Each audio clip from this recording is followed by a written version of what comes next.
ঢাকাই সিনেমার কিং খান শাকিব খান বিভিন্ন সময়ে বিভিন্ন নায়িকাদের সাথে জুটি বেঁধে ছবি করে সফল হয়েছেন, কিন্তু শাকিবের সাথে কাজ করে ব্যর্থ হয়েছেন অনেক নায়িকাই। তাদের মধ্যে শাবনূর একজন। শাবনূর অনেক সুপারহিট ছবি দর্শকদের উপহার দিয়েছেন। তবে ২০০০ সালে শাবনূরের বিপরীতে আরিফ জাহান পরিচালিত গোলাম সিনেমা করে রাতারাতি নায়ক বনে যান শাকিব খান। এক্ষেত্রে বলাই যায় শাকিব খানের নায়ক হয়ে ওঠার পেছনে শাবনূরের অনেক অবদান আছে। তবে শাবনূরের হাত ধরে শাকিব খান ঢাকাই সিনেমার সুপারস্টার হয়ে উঠলেও অপু বিশ্বাসের সিনেমা জগতে আসার পরে শাবনূরের সাথে আর ছবি করতে চাননি শাকিব, এবং শাকিবের সাথে শাবনূরের ছবিগুলো ব্যবসা সফল হলেও অপু আসার পরে ভেঙে যায় শাকিব শাবনূরের জুটি।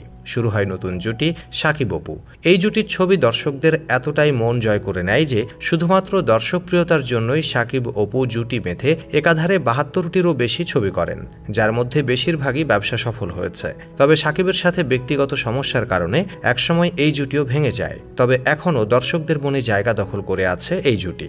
এদিকে শাকিবের সাথে অপুর জুটি ভাঙতে না ভাঙতেই তার সাথে জুটিবদ্ধ হয়ে কাজ করতে শুরু করেন সংবাদ পাঠিকা থেকে নায়িকা বনে যাওয়া শবনম বুবলী। শাকিব বুবলী জুটি বেঁধে প্রায় ১১টি ছবি করেন। এই জুটিও অনেক দর্শকপ্রিয়তা পায়। তবে শাকিব বুবলীর জুটি দর্শকদের মন জয় করে জনপ্রিয়তার শীর্ষে ওঠার পথেই ব্যক্তিগত সমস্যার কারণে হঠাৎ নিজেকে আড়াল করে ফেলেন বুবলী, এবং দীর্ঘ ১ বছর পরে আবার নিজেকে প্রকাশ্যে আনলেও শাকিব খান এখন আর বুবলীর সাথে কাজ করতে চাচ্ছেন না।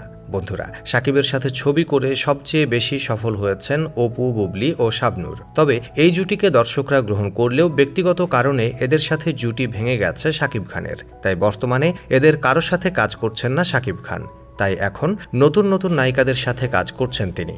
বর্তমানে শাকিব খান, মাহিয়া মাহি, স্পর্শিয়া, বিদ্যা সিনহা মিম ও আরও অনেক নতুন নতুন নায়িকাদের সাথে কাজ করছেন। এ ব্যাপারে শাকিব খান বলেন, আমি এখন থেকে অপু, বুবলী এদের মতো শুধু একজন নায়িকার সাথে একাধারে কাজ করব না, বরং আমি সবসময় সব নায়িকাদের সাথে এবং যখন যাকে ভালো লাগবে তখন তার সাথেই কাজ করব। বন্ধুরা, শাকিব খানের সাথে জুটি বেঁধে কাজ করেছে অনেক নায়িকাই, কিন্তু আপনাদের কাছে শাকিব খানের সাথে কোন নায়িকার জুটি সবথেকে বেশি ভালো লাগে সেটা অবশ্যই কমেন্টে জানিয়ে দেবেন। আজ এখানে বিদায় চাইছি। এতক্ষণ সঙ্গে থাকার জন্য অসংখ্য ধন্যবাদ।